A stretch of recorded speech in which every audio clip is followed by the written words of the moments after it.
Hola, hola, muchas gracias a las personas que se unen con nosotros a partir de este momento. Yo soy Gustavo Delgado.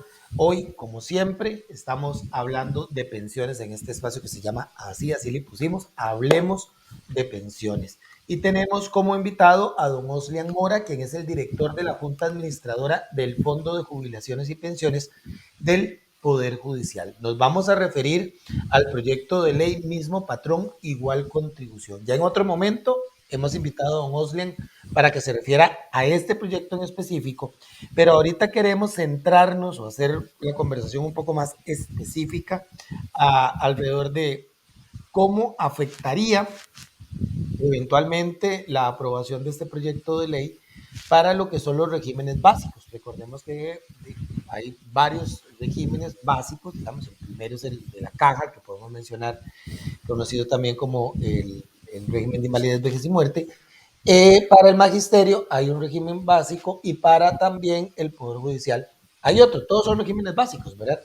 Pero entonces hay preocupación de que eventualmente este proyecto de ley, mismo patrón, igual contribución, llegue a afectar esa pensión básica que aspiramos todos a recibir en algún momento de nuestra vida.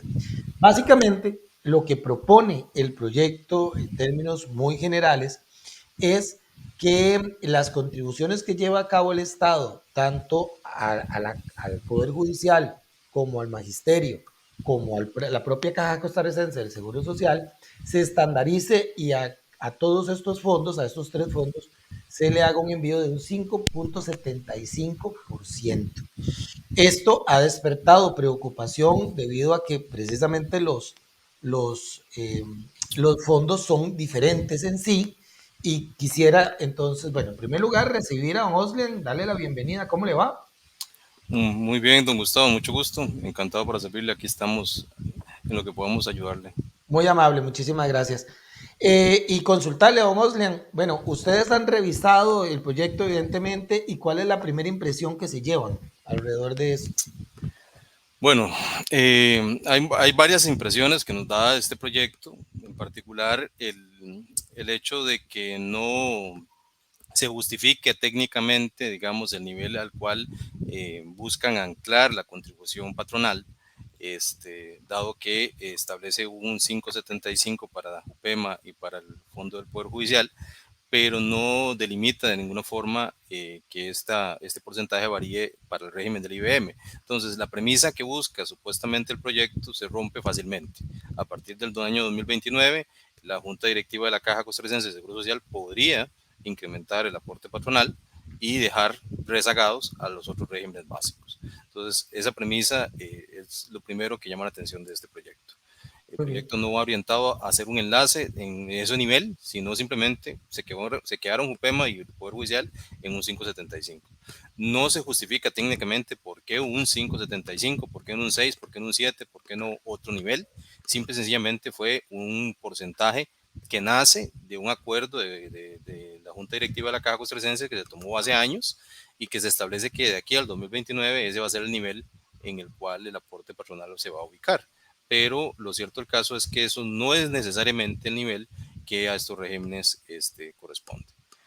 Es ¿Ustedes han hecho un estudio de qué manera podría llegar a afectar que ustedes reciban ese 5.75? un estudio actuarial, se refiere, Gustavo. Correcto, No, exactamente. no necesariamente hemos hecho un estudio actuarial para cuantificarlo. Somos de la tesis que el proponente de una modificación a los temas de sistemas de pensiones es quien debe acarrear con el costo y con la operativa de un estudio de esta naturaleza.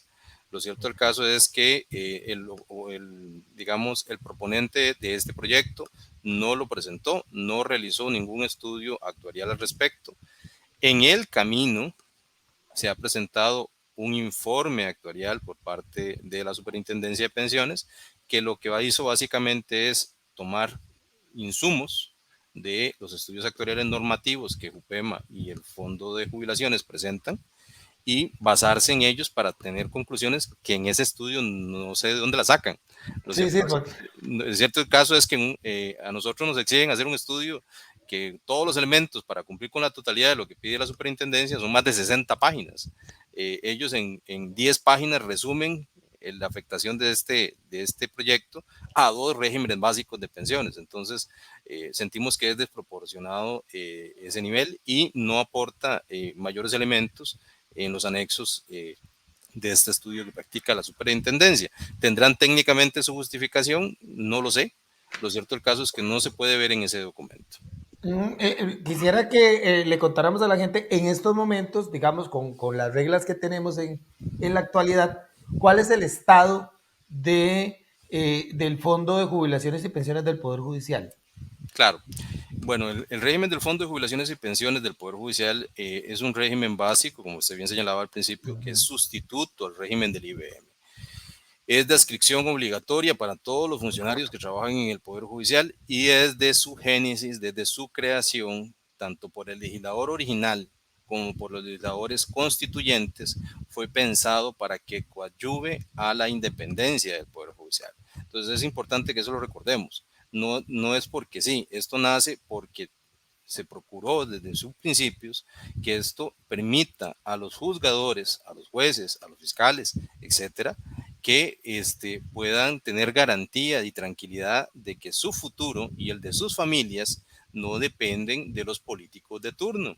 En las mismas discusiones de las asambleas en ese momento se hace este tipo de afirmaciones. Llama la atención que hoy justamente estemos discutiendo esta situación y que agrava precisamente ese tema.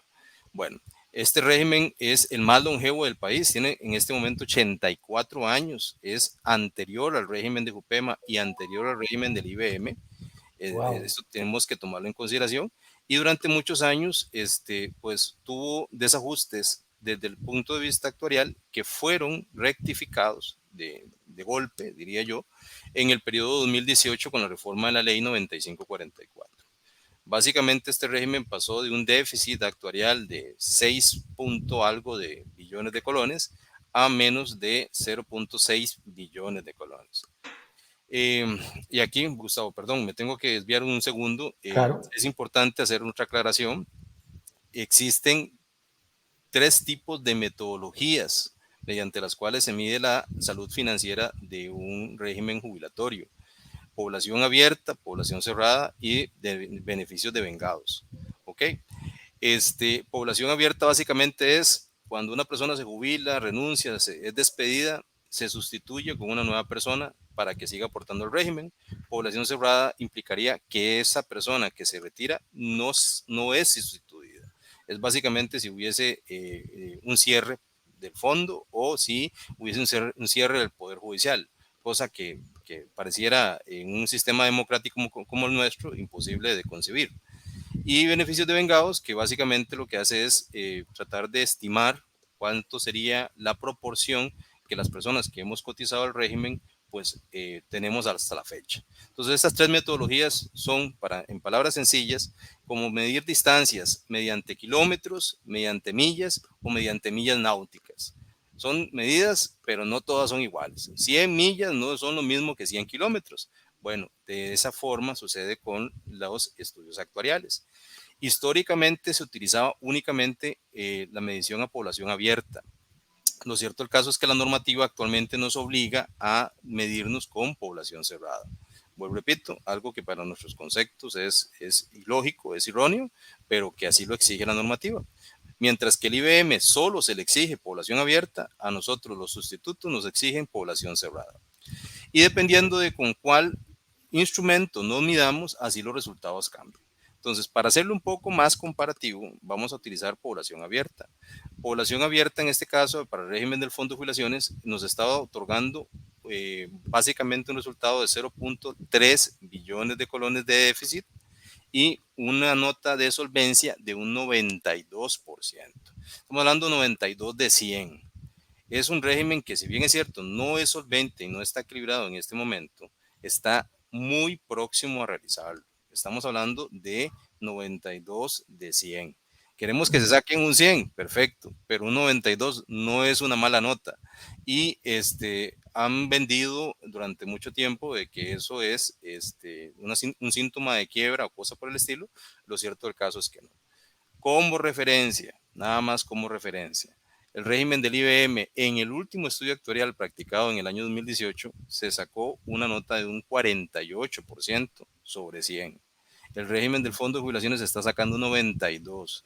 Y muchos periodistas y muchos estimables diputados insisten en que eso es una mala nota.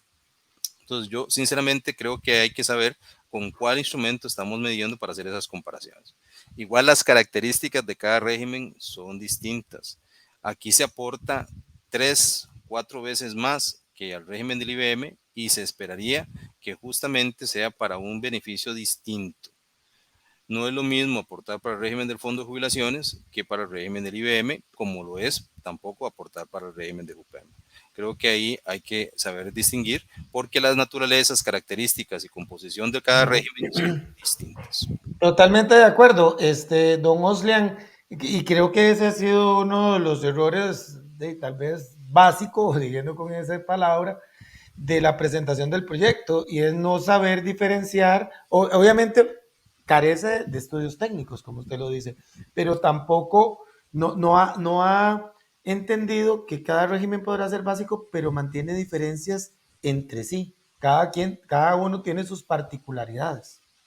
Efectivamente, don Gustavo, cada uno de estos regímenes posee ciertas características que los diferencian. Existe un pacto, si se quiere decir un pacto social, donde el patrono, trabajadores y el Estado acuerdan cierto nivel de aportación a cambio de ciertos niveles de beneficios.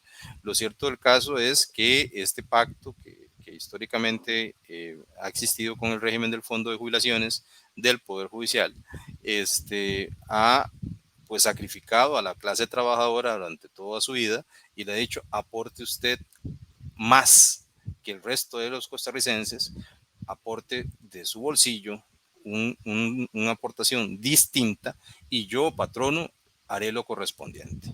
O sea, nos centramos y este proyecto se centra en medir únicamente el aporte patronal y desconoce, descuida y no es consecuente con la aportación y el equilibrio histórico que existe por parte del trabajador. Para los diputados proponentes de este oficio es tan sencillo como decir, bajemos de un 14.36 a un 5.75 el aporte patronal y los trabajadores sigan aportando el 13% permanentemente como si nada, desconociendo la proporción. Un dato curioso, si nos midiéramos proporcionalmente el patrono, como patrono en el régimen del IBM, aporta 1.30 veces el aporte del trabajador. Eso es superior a la aportación que hace JUPEMA o que hace el mismo Fondo de Jubilaciones. Entonces, proporcionalmente, resulta ser que le sale más caro a un patrono aportar al régimen del IBM que aportar con nosotros, ¿verdad? Eso es importante que lo sepamos y tiene que valorarse inclusive en la tramitación de este proyecto. Muy bien. Pues don Oslian, yo le agradezco mucho este ratito que nos ha dado para conocer cuál es la posición que mantienen ustedes desde la Junta Administradora del Fondo de Jubilaciones y Pensiones del Poder Judicial sobre este proyecto de ley, el cual ya otras entidades han manifestado su preocupación y que, bueno, sigue su trámite en la Asamblea Legislativa. Muchas gracias, muy amable. Con mucho gusto, don Gustavo. Nada más cierro con esto. Creo que es importante que cuando se discutan proyectos que afectan cualquier régimen jubilatorio en general, deben apoyarse en temas técnicos, no en ideologías, no en populismos, no en conceptos distorsionados en alguna medida de igualdad. Creo que tenemos que considerar las características y naturaleza del régimen como tal y del Sistema Nacional de Pensiones como un todo. Este proyecto no beneficia en nada al Sistema Nacional de Pensiones. Simple y sencillamente lo que hace es agravar la condición de dos regímenes, uno que se encuentra 100% sano, como el caso de JUPEMA, y otro que está en camino a llegar a ese nivel, como el caso del Fondo de Jubilaciones y Pensiones del Poder Judicial. Muchísimas gracias, don Oslian, y muchas gracias a las personas que nos acompañaron. Con muchísimo gusto, Gustavo. Buen día.